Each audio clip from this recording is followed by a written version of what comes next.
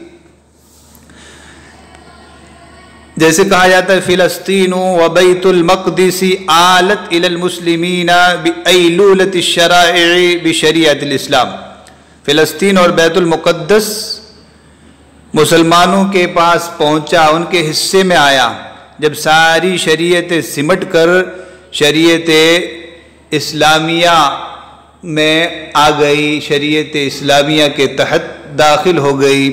تو آلت الی المسلمین بایلولہ، یہی مصدر ہے، ایلولۃ الشرائع بشریعۃ الاسلام۔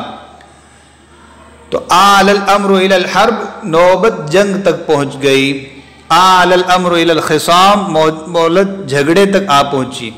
وکانت فی اہون من ھذا بکثیر فی الجاہلیہ، زمانے جاہلیت میں تو اس سے بہت معمولی واقعات میں بھی جنگ ہو جاتی تھی، جھگڑا ہو جاتا تھا۔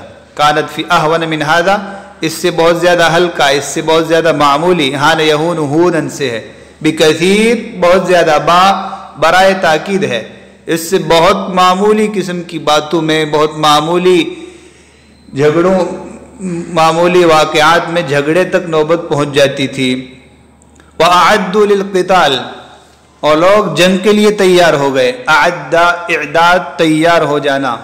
وَقَرَّبَتْ بَنُو عَبْدِ الدَّارِ جَفْنَةً مَمْلُؤَةً دَمًا، بنو عبد الدار نے خون سے بھرا ہوا ایک بڑا پیالہ پیش کیا، سامنے کیا۔ قربہ، آگے بڑھانا، جفنت ان کی جمع جفان، بڑا پیالہ، ڈونگا۔ مملوءتن، بھرا ہوا، ملأ یملأ ملأن سے، دمن تمیز ہے، تو خون سے بھرا ہوا ایک بڑا ڈونگا، بڑا پیالہ سامنے لائے۔ وَتَعَاقَدُوا هُمْ وَبَنُو عَدِيٍّ عَلَى الْمَوْتِ، انہوں نے اور بنی عدی نے موت پر معاہدہ کیا، لڑنے مرنے کا پختہ ارادہ کیا۔ تعاقد علی، عہد کرنا، پیمان کرنا۔ تو یہ بنو عبد الدار بھی قریش ہی کا ایک قبیلہ تھا اور بنو عدی بھی قریش کا قبیلہ تھا۔ تو ان دونوں نے کہا کہ اگر ہمارے حصے میں حجر اسود کو رکھنے کی سعادت نہ آئی تو ہم کٹ مریں گے۔ وَأَدْخَلُوا أَيْدِيَهُمْ فِي ذَلِكَ الدَّمِ فِي تِلْكَ الْجَفْنَةِ، اور ان لوگوں نے اس خون میں، اس پیالے میں اپنے ہاتھ داخل کیے۔ فی ذالک الدم، اس خون میں، اس کے بعد فی چھوٹ گیا ہے، فی تلک الجفنہ، اس ڈونگے میں، اس پیالے میں خون کے اندر اپنے ہاتھ داخل کیے۔ آگے حضرت لکھ رہے ہیں وکانت آیت الموت والشر، اور اس طرح خون میں ہاتھ داخل کرنا مرنے اور بڑے شر اور فساد کی علامت سمجھا جاتا تھا۔ تو وکانت آیت الموت والشر، یہ بشر بھی غلط ہو گیا ہے، شر، تو یہ موت اور شر کی علامت تھی، بڑے فتنے کی علامت تھی۔ ومکثت قریش علی ذلک ایاما، کئی دن تک قریش اسی صورتحال میں باقی رہے، یعنی کوئی فیصلہ ہی نہیں ہوا کہ کیا کیا جائے، کس طرح اس معاملے سے نپٹا جائے۔ مکث یمکث مکث علی ذلک، اسی حالت پر ٹھہرے رہے۔ ثم اتفقوا على ان اول من يدخل من باب المسجد يقضي بينهم، پھر سب اس بات پر متفق ہوئے کہ جو مسجد کے دروازے سے سب سے پہلے داخل ہوگا وہ ان کے مابین فیصلہ کرے گا۔ اتفق علی، متفق ہونا، قضا یقضی، فیصلہ کرنا۔ فکان اول داخل علیہم رسول اللہ صلی اللہ علیہ وسلم، تو سب سے پہلے داخل ہونے والے رسول اللہ صلی اللہ علیہ وسلم تھے۔ فلما رأوه قالوا هذا الامین رضینا هذا محمد، جب انہوں نے آپ صلی اللہ علیہ وسلم کو دیکھا تو کہا یہ تو امانت دار ہیں، ہم ان پر راضی ہیں، یہ محمد ہیں۔ تو فکان اول داخل، اول یہ کانا کی خبر مقدم ہے، رسول اللہ اس کا اس میں مؤخر ہے۔ امین کی جمع ومنا امانت دار، رضینا ہم راضی ہیں، ہم رضامند ہیں۔ ودعا رسول اللہ صلی اللہ علیہ وسلم بثوب، رسول اللہ صلی اللہ علیہ وسلم نے ایک کپڑا منگوایا، دعا بالشیء منگوانا، طلب کرنا۔ وآخذ الحجر ووضعه فيه بيده، آپ نے پتھر کو لیا، حجر اسود کو لیا اور اپنے ہاتھ سے اس کپڑے میں رکھا۔ ثم قال لتأخذ كل قبيلة بناحية من الثوب ثم ارفعوه جميعا، پھر فرمایا کہ ہر قبیلہ کپڑے کے کونے کو پکڑے، پھر سب مل کر اس کو اوپر اٹھائیں، ناحیہ نواحی کونا گوشہ، ثم ارفعوه جميعا، پھر سب مل کر اس کو اوپر اٹھاؤ۔ ففعلوا، تو ان لوگوں نے ایسا ہی کیا، حتی اذا بلغوا به موضعه وضعه هو بيده ثم بنى عليه، پھر جب ان لوگوں نے اس کو اس کے مقام تک پہنچایا تو آپ نے اسے اپنے ہاتھ سے رکھ دیا، پھر اس کے اوپر تعمیر ہوئی۔ وہکذا درع رسول اللہ صلی اللہ علیہ وسلم الحرب عن قریش بحکمت لیست فوقها حکمت، اس طرح رسول اللہ صلی اللہ علیہ وسلم نے قریش سے ایک جنگ کو ٹال دیا، ایسی حکمت اور دانش مندی سے جس سے بڑھ کر کوئی حکمت اور دانش مندی نہیں ہو سکتی۔ ایک بہت بڑی جنگ سے یہ لوگ بچ گئے، بہت زیادہ خون خرابے سے یہ لوگ بچ گئے، تو اس سے بڑھ کر حکمت اور دانش مندی کیا ہو سکتی ہے۔ درا پیچھے بتلایا گیا ٹال دینا، ہٹا دینا، حکمتن کی جمع حکم، دانش مندی۔ حکمت کہا جاتا ہے احکام وضع الشیء فی موضعہ، احکام وضع الشیء فی موضعہ، کسی چیز کو مضبوطی اور عمدگی کے ساتھ اس کی جگہ رکھ دینا۔ اور امام ابن القیم رحمہ اللہ نے حکمت کی بہت خوبصورت تعریف فرمائی ہے، فعل ما ينبغي على الوجه الذي ينبغي في الوقت الذي ينبغي، فعل ما ينبغي على الوجه الذي ينبغي في الوقت الذي ينبغي، مناسب فعل کو مناسب وقت میں مناسب ڈھنگ اور انداز سے انجام دینے کا نام حکمت ہے۔ تو رسول اللہ صلی اللہ علیہ وآلہ وسلم تو سراپا حکمت تھے۔ تو حضرت نے بہترین تعبیر استعمال فرمائی، بحکمت لیست فوقها حکمت، ایسی دانائی، ایسی دانش مندی سے اس سے بڑھ کر کوئی دانش مندی نہیں ہو سکتی۔ جیسے ہم کہہ سکتے ہیں حقن الدماء والصلح بین الناس حکمت لیست فوقها حکمہ، خون ریزی سے بچانا، لوگوں کے درمیان صلح پیدا کرنا، یہ ایسی دانش مندی ہے جس سے بڑھ کر کوئی دانش مندی نہیں ہو سکتی۔ اللہ رب العزت ہمیں ان تمام باتوں سے سبق لینے کی توفیق نصیب فرمائے، ادب عربی کی آبیاری بھی فرمائے، اور سیرت نبوی کے مبارک گوشوں سے اپنی زندگی کو مزین اور بہتر سے بہتر بنانے کی توفیق نصیب فرمائے۔ وصلی اللہ وسلم علی نبینا الکریم، وآخر دعوانا الحمد للہ رب العالمین۔